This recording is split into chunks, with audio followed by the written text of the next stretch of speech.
On this week's Tuesday Talk, we are discussing the good and the bad about tiny living.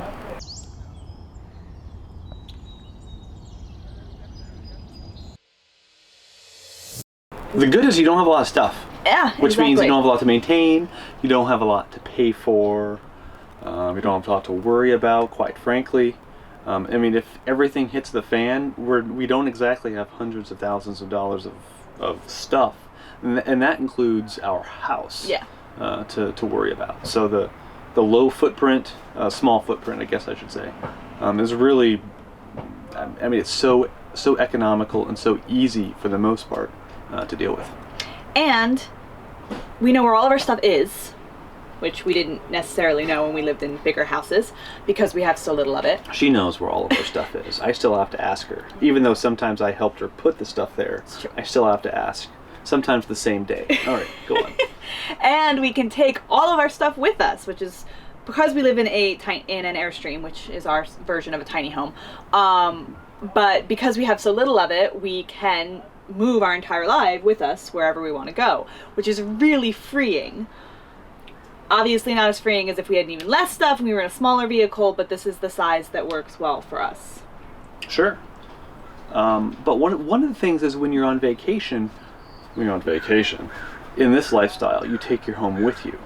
And sometimes that means it's not really the same kind of vacation. Because typically when you own a sticks and bricks house and you go somewhere for vacation, you're either in a hotel or you're in a VRBO rental house. You don't have to worry about anything. You just leave your home behind and you really just enjoy yourself and put everything out of your mind. But when you take your home with you, whatever you're dealing with in your home, repairs, whatever, those come with you as well. So what you do during the day might be different. The people you spend time with will be different probably. But you still have your home there. Yeah. So if there's things you have to take care of, and there will be, you're doing that on vacation as well. But it's convenient because you have everything you need. So if you randomly want to do something you hadn't planned to do, that you still have everything you own. So you don't have to worry about not having the right gear or clothing or whatever. I would definitely say the positive outweighs the negative by a long shot, but it's just not the same. So another thing with having a tiny space that you live in is being on top of each other, which people always ask us, how do you live in 200 square feet? With two dogs. With two dogs. We seldom notice how small the Airstream is. It never feels claustrophobic or like we are on top of each other, almost ever. Yes, and the thing that really helps there is we each have our separate space. She tends to spend time here on the couch with the dogs primarily, and I tend to be at the desk where my computer equipment is. And then there's also the kitchen, so if I'm cooking helps. Or making snacks, I'm not on top of his desk. It's not the same area. Mm-hmm. And the bedroom, so that if one of us wants to take a nap or read or something, we have another space to do that in. We can even close off a couple doors between the bedroom and the rest of the house. Now, like I said, we've never had issues of feeling claustrophobic or being stuck inside the Airstream until just recently.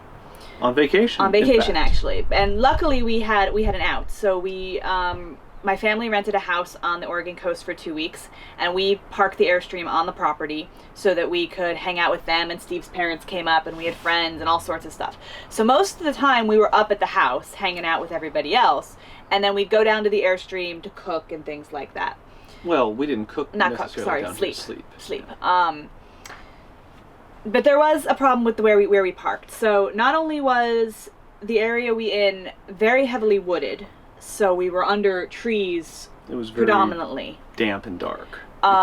We also had many days that were foggy and overcast, and not very much rain, but just foggy, overcast days. And so the combination of those two things made the Airstream very dark, very drab and damp and dank, and it got muddy inside. I think part of it was that we weren't living there every day and cleaning it up, and that was another thing with tiny living is it gets dirty really fast. It's very easy to clean. You can clean it very quickly as well, but if you don't keep up on it, it just feels dirty really quickly. So the Airstream just felt not so good to be in by the end of the 2 weeks. And it's easily remedied. We moved sites. We're now in a sunny spot. We cleaned the Airstream. We're airing it out with the windows open, and now it feels great and light and airy, and we have plenty of room again. But It's literally a night and day difference. It is. But it did happen, and we know people have talked about feeling kind of closed in smaller spaces. This is honestly the first time that's ever happened to us. Really, when your environment feels closed in, Yeah. things outside of your tiny home feel closed in, then you really can feel closed in. Yeah. But if you're out in the campground, even when we're out boondocking in a forest, we've never felt that way. No. Just this one time where it was so convenient, and we really wanted to make that spot work. Yeah. So we just Dealt with it. we just dealt with it. And we had made the it house. work. If we didn't have the house So- we were going up to every day, it probably would have left We- earlier. Probably, yeah. Or found another solution. But we wanted to hang out with family, and we had the house we could go up to every day, so that was perfect. The other thing that we just learned recently is, for the first time, one of us, me, got sick while living in our tiny home. We've lived in our Airstream for a year and a half almost now. Been on the road for about 6 months. And while we've had colds and things, none of us have ever gotten like a stomach flu, which is what happened to me, a 24-hour bug of some sort. And that sucked. Again, luckily we had the house still, and so I went up and just stayed in a bedroom up in the house. It meant I was convenient to a bathroom, and that it was just quieter and more regulated temperature and not as dark, and there were people around, and so it worked out better. But even the one night that I was sick and we were here, there is not that big of a difference between the bedroom and the couch. And so if I'm up and restless and sick and not feeling good, most likely the dogs and Steve are up as well. And that is a bit of a downfall of living in a tiny space. I could have closed off the doors, but again, that's not how we normally operate. The dogs and is not used to that, so that may have caused more trouble than it was worth. So it's just something we hadn't had to deal with yet, and luckily we don't get sick very often, so it's not something we have to deal with a lot. But it is something to be realized that a lot of people I know, if one of the spouses gets sick, they have a spare bedroom that the other person can sleep in for a few nights until everybody's well again and everybody gets settled. But That's not happening here. it's not happening here. And the couch You're on- only does so much. to the bed or the couch, and that's it. Yeah. So that's a negative. But again, for one time in a year and a half that for a 24-hour time frame, it would have been uncomfortable. Totally not a deal breaker, but something to be aware of, a negative of being in a tiny space with your spouse. Yeah, can't get away. No. For whatever reason, you can't get away. Yeah. Unless you go outside. Yeah. And no one's going to sleep outside. No.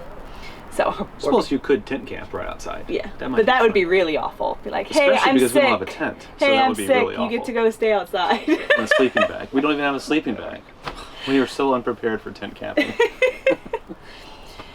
So let's see, other positives. I mean, we've talked about the positives on our channel before. I would Yeah. say 98% of everything having to do with living in a tiny space and being in our Airstream is positive. There are always some negatives.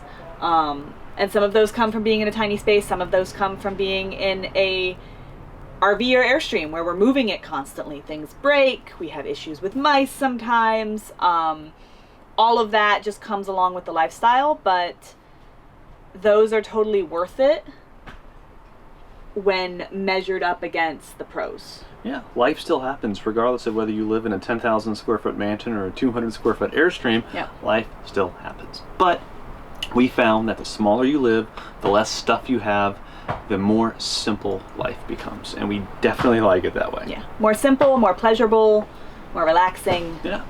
happier. More enjoyable. Exactly. You have more time doing other things than maintaining the stuff that you bought. Yes. Which is what we would prefer, for sure. And the stuff we do buy, we make sure it's good quality and the best for us, since we don't buy very much and we can afford to do that. That's right. Yeah.